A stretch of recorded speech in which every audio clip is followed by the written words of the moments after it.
नमस्कार, मी सुभाष कोकळे. आपण पाहताय TV6 मराठी न्यूज. पाहूया आजच्या ठळक घडामोडी. तालुक्यातून जत तालुक्यातून एक महत्त्वाची बातमी. सर्वोदय शिक्षण संस्थेच्या महात्मा विद्या मंदिर हायस्कूल व ज्युनियर कॉलेज उमदी येथे राष्ट्रसंत तुकडोजी महाराजांची जयंती मोठ्या उत्साहात साजरी करण्यात आली. राष्ट्रसंत तुकडोजी महाराजांच्या प्रतिमेचे पूजन ज्येष्ठ शिक्षक MG टाकळी यांच्या हस्ते करण्यात आले. तर श्रीफळ वाढवण्याचे कार्य प्राध्यापक RM कांबळे यांच्या शुभ हस्ते करण्यात आले. या कार्यक्रम प्रसंगी प्रशालेचे मुख्याध्यापक CS धायगुडे, उपप्राचार्य DC बासरगाव, पर्यवेक्षक MG निळे व MB शिंदे, ज्येष्ठ शिक्षक SS किट्टाद इत्यादी प्रमुख मान्यवर या ठिकाणी उपस्थित होते. तसेच सर्व शिक्षक व शिक्षकेतर कर्मचारी देखील उपस्थित होते.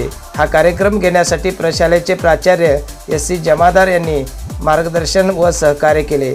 या कार्यक्रमासाठी विद्यार्थी देखील मोठ्या संख्येने उपस्थित होते.